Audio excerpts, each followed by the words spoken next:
Assalamualaikum warahmatullahi wabarakatuh. Bangsa ini dianugerahi hutan yang luas dan kaya. Hutan Indonesia bukan hanya paru-paru dunia, tetapi juga sumber kehidupan, sumber pangan, sumber air, sumber energi, dan sumber kesejahteraan rakyat. Karena itu, konstitusi kita pasal 33 Undang-Undang Dasar 1945 telah menegaskan bahwa bumi, air, dan kekayaan alam yang terkandung di dalamnya dikuasai oleh negara dan dipergunakan sebesar-besarnya untuk kemakmuran rakyat. Atas dasar amanat konstitusi tersebut, Presiden Prabowo hadir melalui Satuan Tugas Penertiban Kawasan Hutan untuk memastikan bahwa pengelolaan kawasan hutan termasuk sumber daya alam di dalamnya berjalan sesuai hukum, tertib, adil, dan berpihak kepada kepentingan nasional. Negara menghadapi persoalan yang sangat serius, yakni masif dan terstrukturnya pelanggaran di dalam kawasan hutan Indonesia. Selama bertahun-tahun terdapat praktik pertambangan, perkebunan sawit, dan berbagai kegiatan usaha lain yang berjalan di kawasan hutan konservasi, hutan lindung, maupun hutan produksi tanpa memenuhi perizinan kehutanan yang semestinya.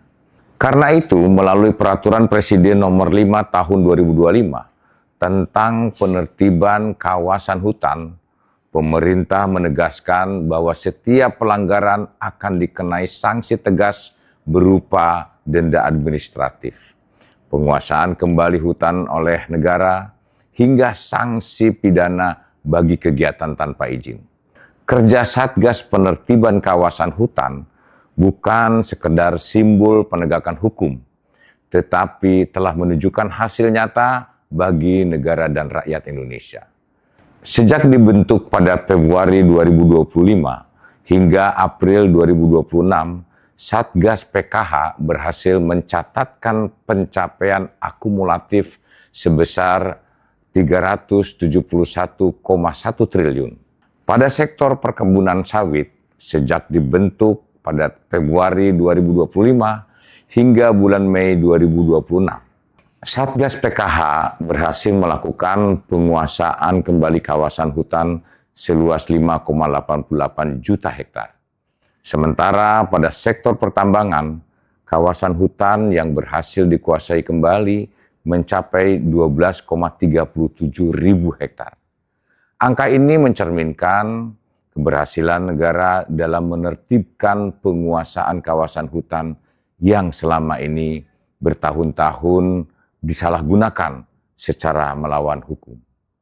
Data terbaru per 13 Mei 2026 menunjukkan Satgas Penertiban Kawasan Hutan kembali berhasil melakukan penyerahan uang kepada negara sebesar 10,27 triliun. Hal ini membuktikan bahwa penertiban kawasan hutan tidak hanya berdampak pada penguasaan kembali aset dan kawasan negara, tetapi juga memberikan kontribusi nyata terhadap penguatan keuangan negara sekaligus pemulihan hak negara atas sumber daya alam nasional. Satgas PKH telah membuktikan bahwa kedaulatan negara atas tanah air adalah harga mati. Langkah ini menjadi fondasi bagi tata kelola hutan yang lebih sehat, iklim usaha yang adil, serta kepastian bahwa karunia Tuhan berupa hutan Indonesia akan tetap lestari demi kesejahteraan rakyat hari ini dan bagi generasi yang akan datang. Terima kasih. Indonesia maju, Indonesia berdaulat. Wassalamualaikum warahmatullahi wabarakatuh.